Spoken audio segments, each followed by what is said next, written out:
Ohio everyone, j'espère que vous allez bien.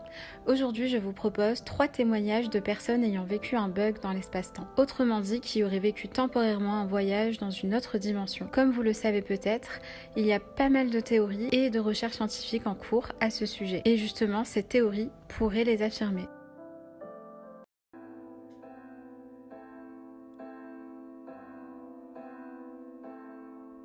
Le 10 août 1901, 2 enseignantes anglaises, Charlotte Moberly et Eleanor Jourdain, se mêlent à la foule des nombreux touristes qui découvrent le château de Versailles. Après avoir visité les appartements royaux, elles se dirigent vers le petit Trianon, se perdent sous les fondaisons du parc et finissent par trouver un chemin de terre étrangement vide. Le témoignage de ces 2 Anglaises, enseignantes à Manchester, est des plus troublants. Les journaux britanniques de l'époque relatent ainsi l'aventure surprenante des 2 touristes considérés comme des personnes sérieuses et digne de foi. Miss Moberly raconte: au détour du chemin vide de touristes, nous avons croisé 2 hommes vêtus de redingotes, à l'ancienne mode et coiffés d'un tricorne. Nous leur avons demandé le chemin du petit Trianon. Ils ont tourné la tête dans ma direction et c'est alors que je me suis sentie envahie par une profonde tristesse. Un sentiment étrange, indéfinissable. Je me suis demandé si je n'étais pas devenue somnambule. Miss Moberly et Miss Jourdain rencontrèrent dans le parc plusieurs personnages en vêtements d'époque, dont un homme en manteau, assis près d'un pavillon à la lisière du bois. Miss Moberly précise: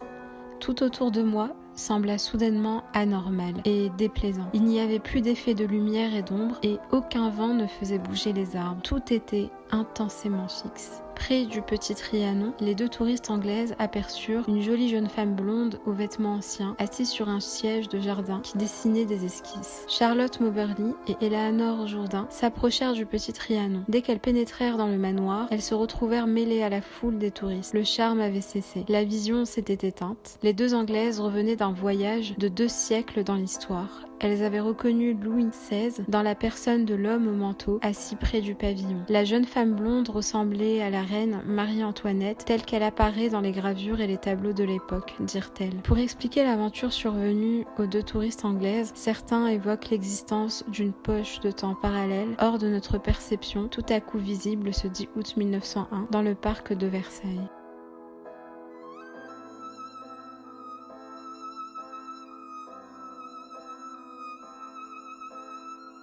Cette histoire se déroule en janvier 1967. Madame Nathalie Nelson et son mari de Sainte-Cécile en Vendée, qui habitaient alors une vieille ferme au cœur de la forêt, ont décidé un dimanche d'aller faire un grand tour en voiture dans les environs. Nous avons roulé une bonne dizaine de kilomètres sur une route parfaitement connue, quand d'un coup, la brume qui régnait autour de nous et aussi les arbres de la forêt qui bordaient la route ont disparu pour faire place à un paysage d'été avec des pelouses, des boutons d'or et des marguerites. Nous avons roulé un peu de temps dans ce magnifique paysage et nous sommes arrivés à un village que nous ne connaissions pas. Un village avec des maisons très anciennes, sans crépi, avec des colombages de bois et des toits d'huile qui paraissent neufs, et où se dressait une église dont, chose frappante, le clocher n'était pas terminé. Il y avait une luminosité extraordinaire, un ciel bleu, pas un souffle d'air, les arbres immobiles et aucune vie, aucun animal ni personne. Un signe de mort dans un paysage magnifique. Nous avons alors arrêté la voiture et nous sommes descendus. Nous avons marché pendant 10 bonnes minutes, un quart d'heure peut-être. On a regardé les maisons,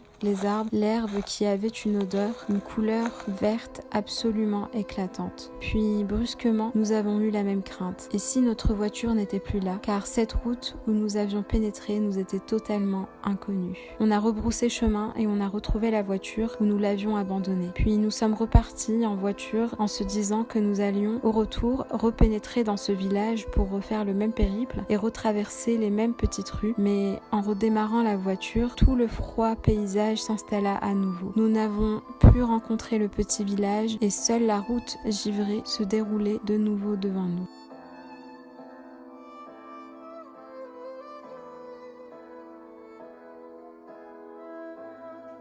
Il y a plusieurs années, au cours d'une recherche d'appartements en Provence, Carole et Philippe se retrouvent dans une région boisée, traversée par de petites routes, qu'ils parcourent avec sécurité. La visite de la région continue sous forme d'une agréable promenade. À un moment, vers 2 heures de l'après-midi, après avoir arrêté la voiture sur le bord d'un chemin, le sac à pique-nique en bandoulière, nous nous sommes éloignés d'environ 200 mètres de la voiture en continuant sur un chemin qui est devenu de plus en plus étroit. Et là, sans transition, la forêt a disparu progressivement et on s'est retrouvés dans un village. Forcément, nous fûmes très étonnés et le mot est encore faible. On ne se souvenait pas d'y être entré, ni même de l'avoir vu de loin. Nous marchions dans la rue pavée d'un village sans trottoir. Il y avait des maisons avec des façades qui se rapprochaient au niveau des étages supérieurs, des façades avec des colombages, pas de fenêtres, une sorte de village touristique mais sans personne. C'était très effrayant. Nous n'aimions pas cet endroit. Nous avons ressenti comme un malaise, une impression de malheur. Nous avons regardé par terre et nous avons vu, dans le milieu des pavés, qu'il coulait un filet d'eau qui était gelé, et cela en plein mois de juin. Une mince pellicule de glace en formation. C'était incroyable. Nous pouvons vous dire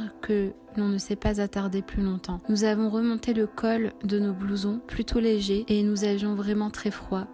Nous claquions des dents et nous nous sommes mis à courir. Nous n'avons croisé personne dans ce village où il y avait des virages partout. C'était surréaliste. À un moment donné, nous avons croisé une chapelle comportant une porte massive avec des mosaïques dessus. Elle était véritablement belle, mais nous n'avons pas eu le temps de s'arrêter et nous avons continué. Puis nous nous sommes retrouvés dans la forêt. Nous n'avons pas vu la transition. On est passé du village à la forêt sans rien comprendre. Donc, nous avons eu dès lors chaud, très chaud. Nous nous sommes arrêtés pour souffler un peu. Il faisait encore clair et là, nous nous sommes rendus compte que nous étions perdus. Impossible de savoir où était la voiture. Nous avons avancé en spirale et à un moment donné, nous avons retrouvé une route. Au bout de 2 ou 3 kilomètres, nous sommes tombés sur la voiture. Nous avons tout de suite sorti la carte routière. Il n'y avait aucune existence de ce village. J'espère que ces histoires vous auront intéressé. N'hésitez pas à partager votre avis en commentaire. Et sur ce, je vous laisse. Prenez soin de vous et à bientôt.